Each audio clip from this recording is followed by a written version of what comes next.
Raisoarany sabatritsika Genesis toko fafito amby roapolo, Genesis toko fafito amby roapolo, dia andininy fahenina amby roapolo ka hatramin'ny fahaefapolo.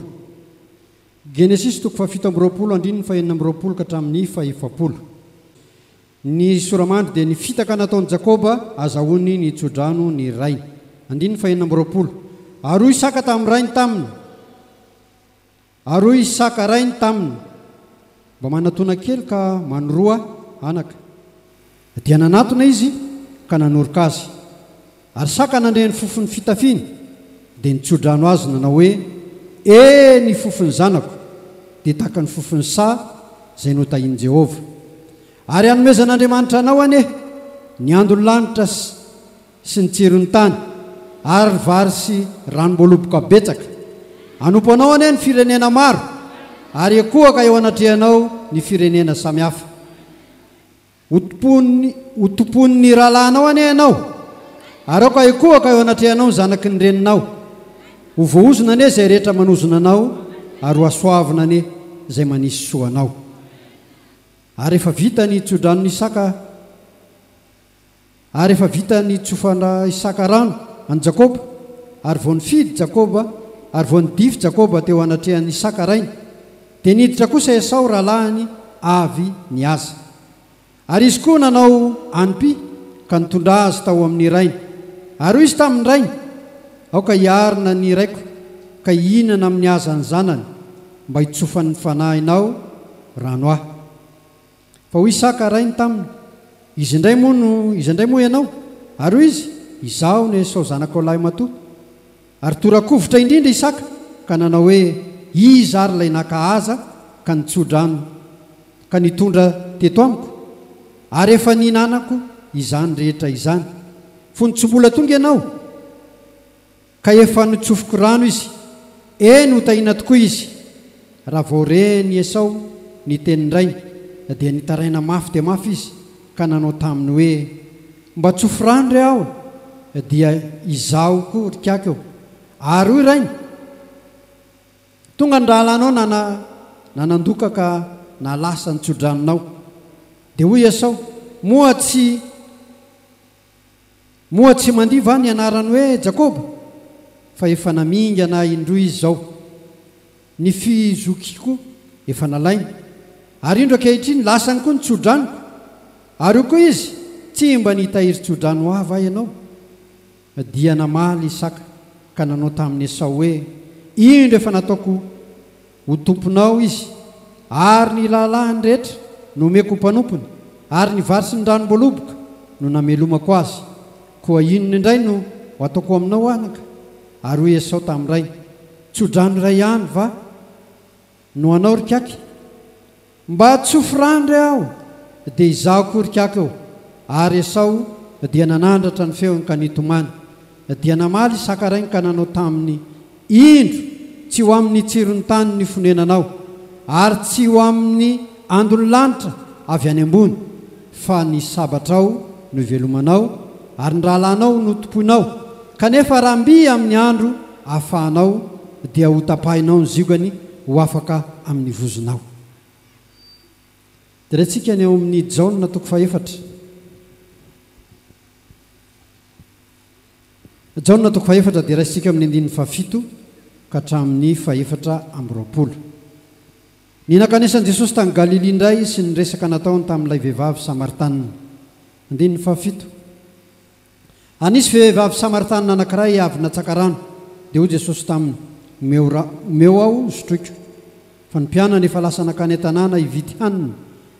Hoy raha vehivavy Samaritanina taminy, nahoana ianao no joso ka mangataka amiko sotroina? Nefa aho vehivavy Samaritanina, fa ny joso tsy manararaha amin'ny Samaritanina.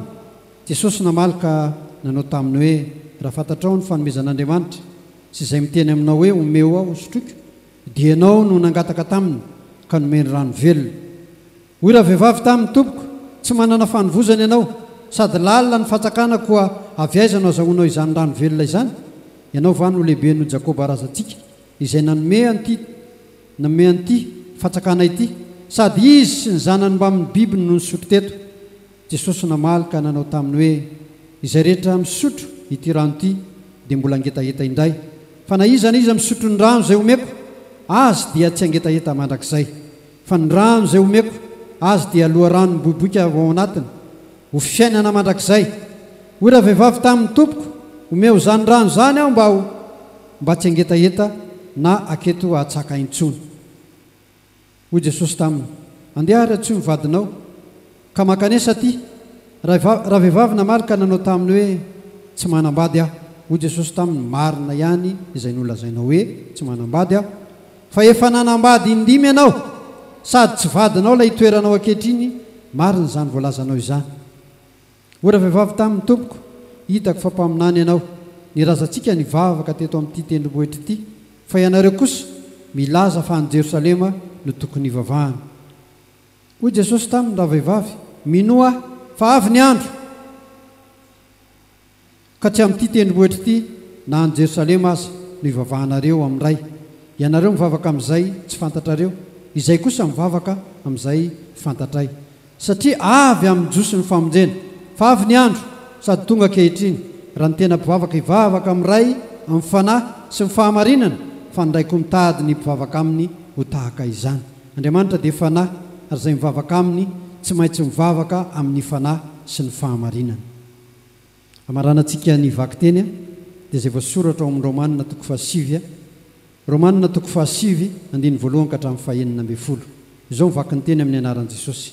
Ny amin'ny nandavan'Andriamanitra ny jiosy. Andiny voalohany, milaza ny marina ao amin'ny Kristy aho fa tsy mandainga, sady miara-milaza amiko ao amin'ny fanahy masina koa ny fieritreretako, fa mafy ny alahelo ka tsy mety mitsahatra ny fahorian'ny foko, fa efa saiky niriko aza ny voaozona ho afaka tamin'ny Kristy ny tenako mba hahavonjeko ny rahalahako, avako ara-nofo izay Israelita sady manana ny fananganananaka sy ny voninahitra sy ny fanekena sy ny fanomezana ny lalàna sy ny fomba fivavahana ary ny teny fikasana. Azo koa ny razana sady avy amin'ny araka ny nofon'ny Kristy izay ambonin'izy rehetra. Andriamanitra isaorana mandrakizay, amen.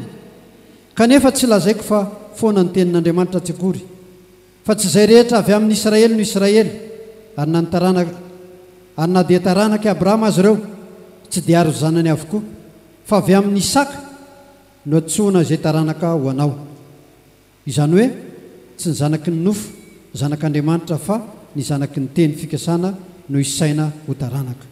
Fa izao ny filazan'ny teny fikasana, raha avy ny taona toy izao dia ho avy aho ary anananaka ary anana zazalahy Sara, ary tsy izany ihany fa Rebeka koa dia nanananaka tamin'ny anankiray dia tamin'ny Isaka razantsika. Fa raha tsy mbola teraka ireo ary tsy mbola nanao tsara na ratsy mba hitoeran'ny fikasan'Andriamanitra araka ny fifidianana, tsy avy amin'ny asa fa avy amin'izay miantso, dia nolazainy tamin'ny vehivavy hoe ny zokony hanompo ny zandriny araka ny voasoratra hoe Jakoba no tiako fa Esau no alako. Ahoana no nolazaintsika? Misy tsy fahamarinana va amin'Andriamanitra? Sanatria zany. Fa hoy izy tamin'ny Mosesy, izaho hiantra izay hiatrako ary hamindra fo amin'izay amindrako fo, koa dia tsy avy amin'izay maniry na amin'ny miazakazaka izany fa avy amin'Andriamanitra izay miantra.